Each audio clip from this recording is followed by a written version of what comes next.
अस्सलाम वालेकुम dear students and viewers, how are you? I hope you will be fine. तो आज का हमारा जो टॉपिक है वो है how we can analyze or stylistic analysis of any literary text, poem etcetera. तो हम उसके लिए कौन कौन सी चीज़ें इस्तेमाल करते हैं? तो सबसे पहले हमें देखना चाहिए कि हम उसके लिए क्या करते हैं। फॉर एग्जांपल एक पोइम है तो उसका हम स्टाइलिस्टिक एनालिसिस करना चाहते हैं तो हम क्या चीज़ करेंगे? फोनेटिक लेवल देखेंगे, उसका फोनोलॉजिकल लेवल देखेंगे, ग्राफोलॉजिकल लेवल देखेंगे, ग्रामेटिकल लेवल देखेंगे, लेक्सिकल लेवल देखेंगे। उसके बाद उसके अंदर जो चीज़ें डिवाइसेस आती हैं जैसे सिंबलिज्म आ जाता है, simile, metaphor, imagery, hyperbole, alliteration, assonance, consonance, rhyming scheme, ये वाली चीज़ें। तो हम इनको वन बाय वन डिस्कस करते हैं। तो सबसे पहले हमारे पास है पैरालेलिज्म। पैरालेलिज्म देखें, सिंपल सी बात है कि अगर एक जानिब आईएनजी वाली फॉर्म आई हुई तो दूसरी जानिब भी आईएनजी वाली फॉर्म आएगी। मतलब सिमिलर क्लासेस यूज़ होंगे, सिमिलर फ्रेज यूज़ होंगे, तो एक्सप्रेशन भी उनका सेम होगा। फॉर एग्ज़ाम्पल आप देखें, Ali likes dancing, swimming and running. तो हम देख सकते हैं कि हर तरफ से क्या आ रहा है? आईएनजी आ रहा है। जैसे दूसरी अगर हम एग्जांपल देखें, Ali likes to dance, swim and run. उसके बाद आता है लेक्सिकल डेविएशन। देखें भाई, डेविएशन का जो मतलब होता है टू डेविएट, मतलब एक जगह से मुड़ जाना, हट जाना, तो उसको हम लोग क्या कहते हैं? Lexical deviation. अच्छा, अब इसकी जो है ना वो दो टाइप हैं, ग्रामेटिकल डेविएशन। फिर ग्रामेटिकल डेविएशन जो है ना वो इसकी टू टाइप्स होती हैं, मॉर्फोलॉजिकल डेविएशन, सिंटैक्टिक डेविएशन। अब मॉर्फोलॉजिकल क्या होती है? वायोलेशन ऑफ वर्ड्स फॉर्मेशन, मतलब वर्ड जब ना बन रहे हों उसको कहते हैं मॉर्फोलॉजिकल लेवल, क्योंकि ये मॉर्फीम से निकला। तो मॉर्फीम का मतलब होता है वर्ड्स। जैसे अब फादर एक लफ्ज़ है, अनफादर नहीं बन सकता, तो ये एक डेविएशन हो गई। ठीक है, मतलब इसकी वायोलेशन ऑफ रूल्स हो गई या violation of principle of language हो गई। अब दूसरी अगर हम देखें तो वह है सिंटैक्टिक डेविएशन। सिंटैक्टिक डेविएशन जो है ना वो उसके अंदर सेंटेंस का जो स्ट्रक्चर होता है वो चेंज होता है, क्योंकि हम लोगों ने पढ़ा हुआ है कि सिंटैक्स क्या होता है या सिंटैक्टिक का मतलब यही होता है कि when the structure of sentence is deviated then it is called the syntactic deviation। जैसे for example, I does not like him, तो अब आई के साथ डज नहीं लगता, आई के साथ डू लगता है, तो उन लोगों ने डज लगा दिया, तो ये एक डेविएशन हो गया। और क्योंकि ये डेविएशन स्ट्रक्चर के अंदर हुआ है तो हम इसको कहते हैं सिंटैक्टिक डेविएशन। अब ग्रामेटिकल डेविएशन हमारा हो गया। दूसरा आते हैं phonological deviation. Omission of different part of the word, जब मुख्तलिफ अल्फाज के से ओमिट हो जाए, स्किप हो जाए वर्ड, तो उसको हम लोग क्या कहते हैं?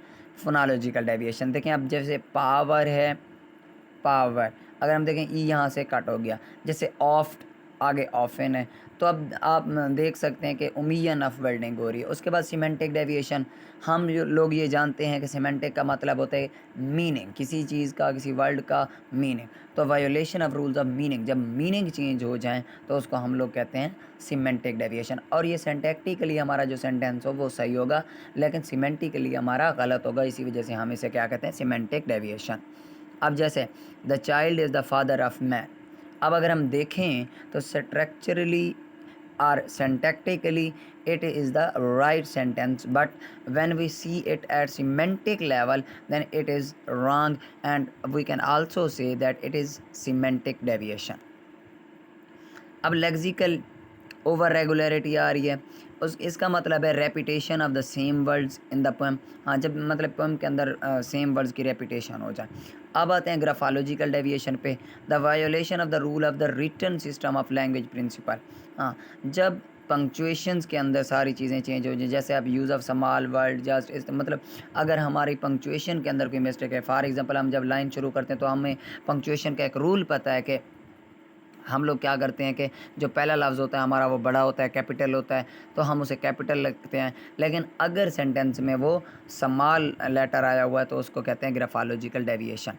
अब साउंड डिवाइसेस की अगर हम बात करें तो वो क्या होती हैं? Sound devices are special tools the poet can use and create certain effects in the poem. मतलब साउंड डिवाइसेस वो होती हैं जो पोएट जो है ना वो किसी भी पोएम के अंदर यूज़ करता है। अब rhyme, when there is a similarity in sound it is called the rhyme। जब साउंड के अंदर सिमिलैरिटी होगी तो उसको हम लोग कहते हैं राइम। जैसे break for me living light, I am the root fed the fruit. अब रूट और फ्रूट जो है ना एक चीज़ की आ रही है, तो हम लोग इसको कहते हैं राइम। इंटरनल राइम क्या होता है, मतलब ये राइम जो है ना ज़रूरी नहीं है कि एंड पे है, ज़रूरी नहीं है कि पहले है, दरमियान में भी आ सकता है, एंड में भी आ सकता है, पहले भी आ सकता है। उसके बाद एलिट्रेशन। अब अगर एलिट्रेशन देखें तो repetition of same sound in the beginning of the world. मतलब एलिट्रेशन सीधी सी बात है, वो चीज़ होती है कि हमारे पास दो लफ्ज़ों का जब पहली साउंड आपस में रिलेट हो रही है तो उसको हम लोग कहते हैं, जैसे कोका कोला। तो इसी तरह एसोनेंस क्या होता है, रेपिटेशन ऑफ वावल साउंड, जैसे he eats the sweet treats. अब देखें ईट्स, ई स्वीट, सी ई ट्री, तो मतलब यहाँ पे वावल साउंड जब रिपीट हो रही है तो हम उसको कहते हैं एसोनेंस। कॉन्सोनेंस का मतलब होता है जब हमारे पास कॉन्सोनेंट जो साउंड है वो रिपीट हो रही है, जैसे द स्ट्रिंग वाज स्ट्रॉन्ग। अब लिटरेरी डिवाइसेस क्या होती हैं, लिटरेरी डिवाइसेस पहली जो होती है वो सिमिली होती है। सिमिली आप जानते हैं कि मतलब किसी भी चीज़ से मुशाबियत देना। फॉर एग्ज़ाम्पल जैसे हम लोग कहते हैं कि माई सन इज़ लाइक अ मून, तो लाइक यहाँ पे जो है ना सिमिली है। सिमिली जब भी यूज़ होगा तो उसके लिए हम एज या लाइक का इस्तेमाल करते हैं। मेटाफर, मेटाफर का मतलब होता है burrowing words from the other. मतलब यहाँ पे हम लोग वर्ड्स को जो है ना वो क्या करते हैं, बारो करते हैं, उधार लेते हैं किसी भी दूसरी चीज़ से। और यहाँ पे एज और लाइक इस्तेमाल नहीं होते। यहाँ पे वो कहेगी कि मेरा बेटा चाँद है, माई सन इज़ अ मून। हैपर बोले एग्रीगेशन और ओवर स्टेटमेंट। जब हम कोई किसी भी चीज़ की ओवर स्टेटमेंट दे देते हैं, जैसे I am so hungry I can not eat a horse. मतलब अब हार्स बंदा खा नहीं सकता, लेकिन एग्रीगेशन कर दिया, हाइपरबोले कर दिया, ओवर स्टेटमेंट उसने कर दी, तो उसको कहते हैं पर्सोनिफिकेशन। उससे भी ज़्यादा आसान है। पर्सोनिफिकेशन क्या होती है, बेसिकली सिंपली है। पर्सोनिफिकेशन जो होती है वो पर्सन की खूबियाँ देना किसी बेजान चीज़ को, जैसे द कैट लॉफ्ड। अब लॉफ्ड जो है ना वो एक ह्यूमन, एक पर्सन की जो है ना करेक्टरिस्टिक्स है, ट्रेट है, तो हम उसको कैसे दे रहे हैं, कैट को दे रहे हैं, तो इसको कहते हैं पर्सोनिफिकेशन। अब सिंबलिज्म का मतलब है किसी भी चीज़ को सिंबल देना। उसके बाद हम लोग थीम ऑफ द पोएम आखिर में लिख देंगे।